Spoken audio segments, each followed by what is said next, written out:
स्वागत है आप सभी का प्रैक्टिस सेट नंबर 6 में। डियर स्टूडेंट, मैं आपको गारंटी देता हूं कि इस प्रैक्टिस सेट में जितने भी क्वेश्चन हैं आपको बहुत आसानी से समझ में आ जाएंगे। साथ ही साथ इसमें आपको बता दें कि 12 क्वेश्चन हैं और इन 12 क्वेश्चंस में से एटलीस्ट आपका 10 क्वेश्चन सही होना चाहिए। चूँकि आप एयरफोर्स में इंग्लिश में पास होना चाहते हैं तो आपको ये एवरेज लेकर के चलना पड़ेगा कि इंग्लिश में आप एटलीस्ट 80% यानी कि 80% रिजल्ट लाएं, तभी जाकर के आपका सिलेक्शन सुनिश्चित हो पाएगा। प्रैक्टिस सेट्स में आप अगर इतना लेकर के आते हैं तो चलिए शुरू करते हैं आज की इस वीडियो का पहला क्वेश्चन। और आप इन 12 क्वेश्चंस को अटेम्प्ट कीजिए, बहुत इंपॉर्टेंट है, एग्जाम ओरिएंटेड है। उसके बाद आप लास्ट में कमेंट करके ईमानदारी से बताइएगा कि आपके कितने क्वेश्चन सही हुए।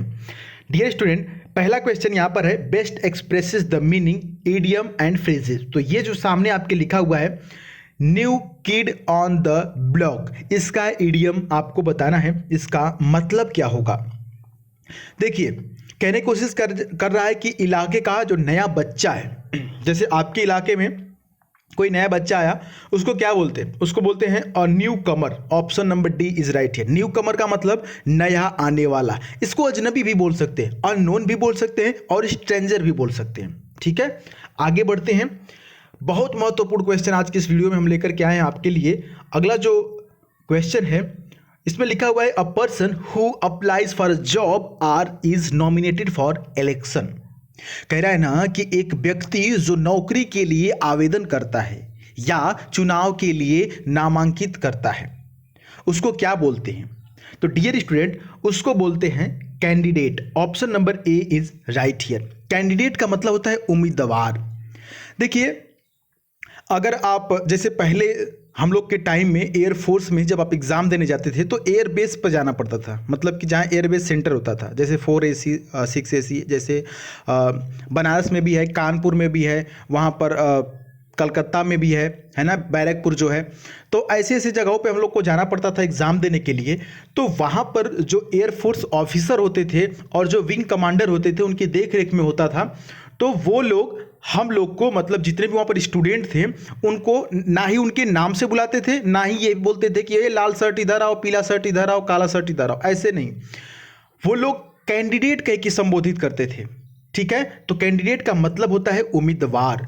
और एयरफोर्स में जब भी आप जाएंगे, अब तो एग्ज़ाम स्कूल वगैरह इंस्टीट्यूट वगैरह पे होने लगा है, वहाँ पर कुछ एक दो आपको एयरफोर्स के अधिकारी देखने को मिलते हैं। तो वो लोग बहुत ही पोलाइटली आपसे बात करते हैं और जब भी आपको बुलाने की कोशिश करेंगे तो कैंडिडेट बोलेंगे, listen me candidate, hello candidate इधर आओ, ऐसे कैंडिडेट करके, मतलब कि उम्मीदवार होता है। ठीक है, आप जॉब के लिए अप्लाई किए हैं या चुनाव के लिए, उनको कैंडिडेट बोलते हैं। उम्मीद है कि आपको ये बात समझ में आ गई। एक और ऑप्शन यहाँ पर दिख रहा होगा आपको, वॉलंटियर। वॉलंटियर का मतलब होता है स्वयं सेवक। इसको कुछ दिन पहले ही हम बताए थे, इसलिए यहाँ पर फिर से आपको एक बार याद दिला दे। बाकी के सभी जी हैं। नॉमिनेटर मतलब आपको पता ही है ना। चलिए आगे बढ़ते हैं। देखिए, हम थोड़ा आराम से समझाएंगे क्योंकि समझाने की गारंटी पहले ही ले चुके हैं, तो आराम से जिनको समझना होगा समझेगा। लेट होगा तो आप जा सकते हैं। अगला है साइनोनिम, आपको बताना है एंशिएंट का। एंशिएंट मतलब होता है प्राचीन, पुराना, या कि फिर ऐसी चीज जो कि अब यूज में नहीं है, जिसको एब्सोल्यूट बोलते हैं। तो यहां पर ऑप्शन नंबर सी हो जाएगा। इसको साइनोनिम बताना है। इसका यहां पर आर्केइक बोलते हैं। आर यहाँ पर साइलेंट होगा, या आर्केइक पढ़ सकते हैं, बहुत लोग पढ़ते हैं, लेकिन आर्केइक यहाँ पर इसको बोलेंगे। ऑप्शन नंबर सी, जिसका मतलब होता है प्राचीन या कि फिर पुराना। बाकी के ऑप्शन सर जी समझा दीजिए। टॉपिकल लिखा हुआ है। टॉपिकल का मतलब होता है सामयिक। एक्सटेंट का मतलब क्या होता है सर? एक्सटेंट का मतलब होता है वर्तमान, यानी करंट जिसको बोलते हैं, या प्रेजेंट बोल सकते हैं। फैड का मतलब सनक या धुन। नहीं बोलते हैं यार उसको हमेशा धुन धरा, इस चीज को, तुमको किस चीज का धुन पकड़ लिया है। धुन का मतलब समझ, सनक गए हो क्या, धुन पकड़ लिए हो क्या, वो वाला धुन और सनक, डी। ठीक है, तो बाकी चीजें समझ में आई। यहां पर आगे बढ़ लेते हैं। अगला क्वेश्चन है, एंटोनिम आपको बताना है एनालॉग का। ये जो दोनों वर्ड अभी ऊपर मैंने एंशिएंट कराया और ये एनालॉग है ना, ये सब एग्जाम में आ चुके हैं। अगर आपको विश्वास है तो इनको लिख लीजिएगा, अगर नहीं पता था तो। एनालॉग का मतलब होता है अनुरूप, सादृश्य, मतलब कि किसी अन्य वस्तु के साथ समरूपता। इसका उल्टा क्या हो जाएगा? डिफरेंस। समरूपता भाई, किसी वस्तु के लिए समरूपता, तो यहाँ पर डिफरेंस मतलब उसका उल्टा। बाकी के ऑप्शन समझने की कोशिश करेंगे आप। तो लिखा हुआ है कोरिलेट। कोरिलेट का मतलब सहसंबंधी, आपको पता ही है। एक और वर्ड यहाँ पर दिख रहा होगा आपको, कॉग्नेट, कॉग्नेट का मतलब होता है रिलेटेड, वो भी रिलेटेड मतलब होता है, मतलब संबंधी। और डायलॉग का मतलब बातचीत होता है, संवाद होता है। और डायलॉग की स्पेलिंग स्पेलिंग टेस्ट में पूछी जा चुकी है, DIALOGUE, डायलॉग। इसका स्पेलिंग याद रखेंगे, ठीक है। समझ में आ गया बातें, आगे बढ़ते हैं।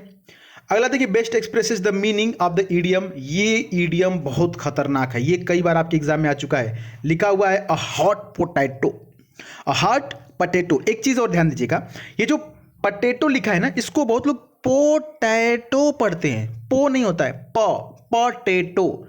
इसको जब बोलेंगे तो आपको लगेगा कि ये बोल रहे हैं पटे तो, जैसे लड़का लड़की को पटाता है, लड़की लड़का को पटाता है, तो बोलते हैं ना कि यार पटे तो उसी तरह इसका साउंड आता है, पटे तो है ना, तो इससे बोलेंगे पटेटो।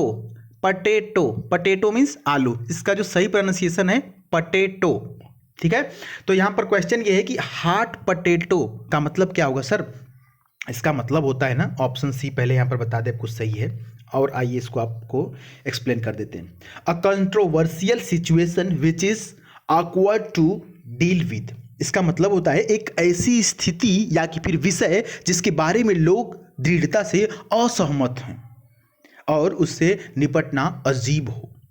मतलब कि एक उदाहरण के तौर पर समझाएंगे, जैसे किसान मुद्दा लेकर के बैठे हुए हैं बॉर्डर पे, वहां पर दिल्ली में, ठीक है। पंजाब के जितने किसान हैं बहुत परेशान हैं, इधर युवा परेशान है। तो ये जो मुद्दा मतलब सरकार के द्वारा आया हुआ है, खास करके राजनीतिक में ज़्यादातर ये हॉट पोटैटो होता है।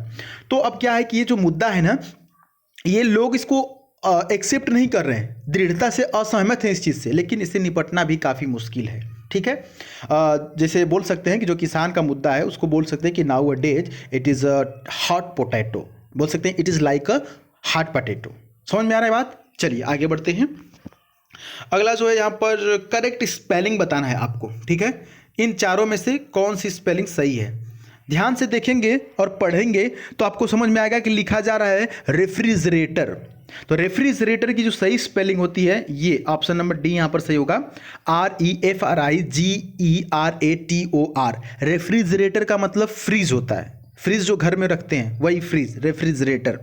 इसको अगर हिंदी में समझने की कोशिश करेंगे तो हिंदी में शीतक यंत्र बोला जाता है। तो हिंदी जानने की क्या जरूरत है, आप रेफ्रिजरेटर जानिए और फ्रीज जानिए, ठीक है। फ्रीज एक इंग्लिश शब्द है, हिंदी में शीतक यंत्र। आगे बढ़ते हैं। अगला है आपके सामने फिल इन द ब्लैंक्स। यहाँ पर choose the correct form of adjective. Adjective यहाँ पर सही सही भरना है। लिखा हुआ है कि मेघना uses her common sense, she is always dash. अब देखिए, जो भी कॉमन सेंस यूज करेगा वो डेफिनेटली सेंसिबल होगा, उसके पास सेंस होगा तभी तो यूज करेगा। तो ऑप्शन नंबर सी क्या हो जाएगा, सेंसिबल। सेंसिबल का मतलब होता है समझदार। कह रहा है कि मेघना अपने सामान्य ज्ञान का जो है कि उपयोग करती है, वह हमेशा समझदार है। ही सी इज ऑलवेज सेंसिबल, ठीक है। बाकी के ऑप्शन आपको समझा देते हैं। बाकी के ऑप्शन सेंसुअस लिखा हुआ है ना ऑप्शन नंबर ए में, जिसका मतलब होता है कामुक। ऑप्शन नंबर बी में देखेंगे हाइपर सेंसिटिव लिखा हुआ है ना, हाइपर सेंसिटिव। सेंसिटिव का मतलब होता है संवेदनशील, और हाइपर मतलब अत्यधिक संवेदनशील। ये मानसिक तौर पर भी हो सकता है और शारीरिक तौर पर हो सकता है, ठीक है। हमें नहीं लग रहा है कि हम बहुत तेज भी पढ़ा रहे हैं, बहुत आराम से ही पढ़ा रहे हैं और बहुत आराम से भी नहीं पढ़ा रहे हैं, ठीक है। मीडियम में लेकर के चल रहे हैं स्पीड अपनी। उम्मीद है कि समझ में आ रहा होगा। थोड़ा सा कमेंट कर देते हैं आप तो हमको पता चलता है ना कि हम आप जो चीज़ समझा रहे हैं आप समझ पा रहे हैं, ठीक है। आइए अगले पढ़ बढ़ते हैं। अगला है ही dash I in love with her over a year ago. ऐसे ऐसे क्वेश्चन में आप ये भी चीज़ ध्यान रख सकते हैं कि जब दिया हुआ है कि इन लव विद हर, देखिए कभी कभी क्या होगा कि जैसे विद को हटा देगा, मतलब विद खाली जगह में भरना होगा। तो कभी भी याद रखिएगा कि love, fall in love with someone, love के बाद विद समवन आता है, मतलब लव के बाद विद आता है, फिर किसी का नाम, या I fall in love with मतलब किसी भी लड़की का नाम या जो भी है, मतलब कि विद इसके बाद आता है ऐसी सिचुएशन में, ठीक है, किसी के साथ प्यार होने की सेंस में। चलिए अब आते हैं मुद्दे पर, ये एक अलग से नॉलेज थी। यहाँ पर ऑप्शन नंबर ए सही होगा डियर स्टूडेंट। क्यों सर? क्योंकि देखिए अ ईयर एगो की बात कर रहा है, कह रहा है ना कि उसे 1 साल पहले उससे प्यार हो गया, तो पहले की बात है। तो ये जो फेल लिखा हुआ है ना, ये फाल का सेकेंड फॉर्म है, फाल फेल फालेन, ठीक है, तो ये सिंपल पास्ट में लिखा गया है चीज़ें। ये प्रेजेंट में ये तो फॉल्स हो गया, ये फॉलन थर्ड फॉर्म है, ये हैज़ फॉलन नहीं आएगा। Option A is right here. उम्मीद है कि आप समझ पाए होंगे। अगला है let's listen to dash music on the radio. तो सिंपल सी बात है यार, आइए रेडियो पर कुछ संगीत सुने, कुछ संगीत सुने some. Let's listen to some music, कहते ना यार चलो कुछ गाना वाना सुनते हैं। तो कुछ के सेंस में या थोड़ा के सेंस में सिंपल सा सेंटेंस है, let's listen to some music on the radio. आइए अगले क्वेश्चन की तरफ बढ़ते हैं। अगला क्वेश्चन थोड़ा सा महत्वपूर्ण क्वेश्चन है, इसको पैसिव वॉइस में बनाना है, यहाँ पर देख सकते हैं आप। ठीक है, क्वेश्चन लिखा हुआ है कि who did this work, who did this work. तो एक बात हमेशा याद रखिए कि जब भी पैसिव वॉइस बनाना हो और हु दिखे आपको, तो हु को पैसिव वॉइस में बाई हुम में चेंज किया जाता है। किस में चेंज किया जाता है? बाई हुम में, हुम के। ठीक है, तो यहाँ पर आप देख सकते हैं किसी में बाई हुम लिखा हुआ है, इसमें नहीं है। This work was done by नहीं है, बाई हु लिखा हुआ है। ये सी में दिया हुआ है, बाकी डी में बाई हुम दिया है, तो नहीं, बाई हुम नहीं, चूंकि शुरुआत करेंगे ना subject to object, object to subject, तो यहाँ पर ऑप्शन नंबर सी होगा, by whom was this work done. ठीक है, by whom was this work done. C option is right here. सही है, कोई दिक्कत कोई परेशानी नहीं है, तो आगे बढ़ते हैं। उम्मीद कर रहे हैं हम कि आपको समझ में आ रहा होगा। ठीक है, लिखा हुआ है कि यहाँ पर नरेशन आपको बताना है। लिखा हुआ है Rama said comma inverted comma I am very busy now. अब देखिए एक चीज़ और है, जब नाउ को बनाते हैं इनडायरेक्ट में तो नाउ का देन हो जाता है। नाउ का क्या होता है? Then, THEN। नाउ को इनडायरेक्ट में बनाते समय क्या लिखते हैं? देन लिखते हैं। तो क्या होगा यहाँ पर आप देख सकते हैं। पहले तो देखेंगे कि किन किन ऑप्शन में देन दिया है कि नहीं दिया। ए वाले में देन नहीं दिया है, नाउ, नाउ को नाउ ही रखा है, तो ए तो हो ही नहीं सकता है। बी में दिया हुआ है देन, सी में दिया हुआ है, तो बी और सी हो सकता है। डी में भी नहीं दिया है, यहाँ पर देख सकते हैं डी में भी नहीं दिया हुआ है, तो या तो बी सही होगा या तो सी सही होगा। अब आइए एक और कुछ चीज चेंज करते हैं, कुछ चीज़ें देखते हैं। देखिए सिंपल प्रेजेंट में आई एम वेरी बिजी, तो इसको सिंपल पास्ट में लिखेंगे। ठीक है, तो देखते हैं ही वॉज वेरी बिजी, आई को ही में चेंज किया, ही वॉज बीइंग। अब बीइंग कहाँ से आ गया? कंटिन्यूअस तो है नहीं, तो ऑप्शन सी भी नहीं होगा, ऑप्शन बी सही हो जाएगा। रामा सैड दैट, कामा की जगह दैट, आई को ही में चेंज किया, ही इज MR को वाजवर में चेंज किया, वाज वेरी बिजी, और नाउ का then. Option B is right here. So simple. ठीक है, आइए अगले की तरफ बढ़ते हैं। अगला जो है ये फाइंड द एरर से क्वेश्चन है, और ये लास्ट क्वेश्चन है, ध्यान से इसको देखिएगा। आपको जब भी फाइंड द एरर का क्वेश्चन देगा तो एक ही लाइन में लिखेगा और बीच में से उसको 3-4 भाग में कर देगा, ABCD लिख देगा। लेकिन यहाँ पर चारों को ऐसे ऐसे इन्होंने करके लिखा है ताकि ये कम जगह में अधिक से अधिक चीज़ें लिख सकें। तो आपको ये बताना है कि ये चारों मिलाकर के एक ही सेंटेंस है, तो इसमें किस पार्ट में एरर है। एक सेंटेंस को 4 भाग में लिख दिया गया है।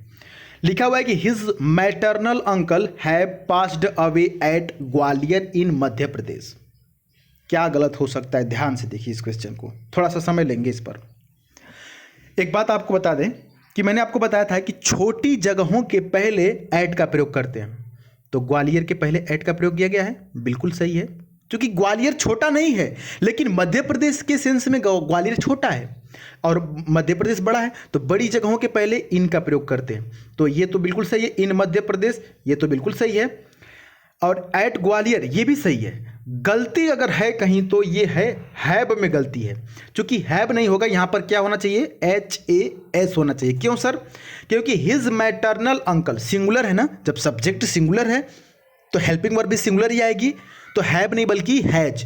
ही के साथ हैज लगता है, राम के साथ हैज लगता है, तो अंकल के साथ भी हैज लगेगा। His maternal uncle, maternal uncle का मतलब क्या होता है? मामा। मैटरनल अंकल का क्या मतलब होता है? मामा।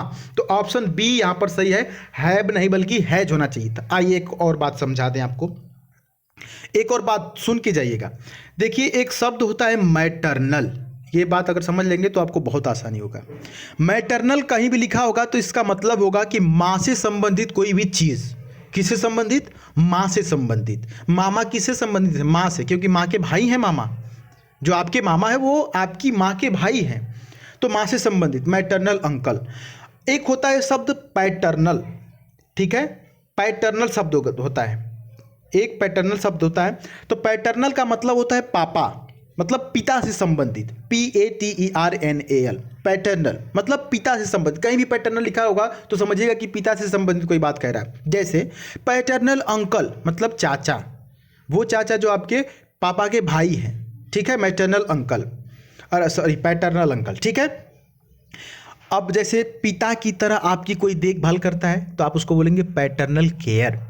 मैटरनल से एक शब्द और बनता है मैटरनल लीव। जब औरतें प्रेग्नेंट होती हैं ना, जब औरतें प्रेग्नेंट होती हैं और किसी ऑफिस में काम कर रही होती हैं तो उस समय जो उनको छुट्टी चाहिए होता है, क्योंकि बच्चा 9 महीने रहता है पेट में तो उनको आराम की जरूरत होती है, डॉक्टर बेड रेस्ट लिखता है।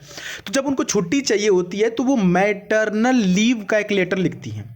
तो उसमें क्या होता है, उनको मातृत्व अवकाश मिलता है, मतलब बच्चे पैदा करने के लिए उनको छुट्टी मिलती है। इसी तरह मैटरनल केयर मतलब मातृ देखभाल, जो माँ की तरह आपकी देखभाल करे उसको मैटरनल केयर बोलते हैं, ठीक है। तो ये जो शब्द थे मैटरनल और पैटर्नल, उम्मीद आपको समझ में आएगा, एक एक्स्ट्रा नॉलेज आपके लिए। अब ईमानदारी पूर्वक कमेंट बॉक्स में कमेंट करके बताइए कि इन 12 क्वेश्चन में से आपके कितने क्वेश्चन सही हुए और क्या ये चीज़ आपको समझ में आई, प्रैक्टिस सेट समझ में आई। और साथ ही साथ इस प्रकार के महत्वपूर्ण जीके के क्वेश्चन आप क्विज के रूप में फ्री में सॉल्व करने के लिए टेलीग्राम पर हमें फॉलो कर सकते हैं।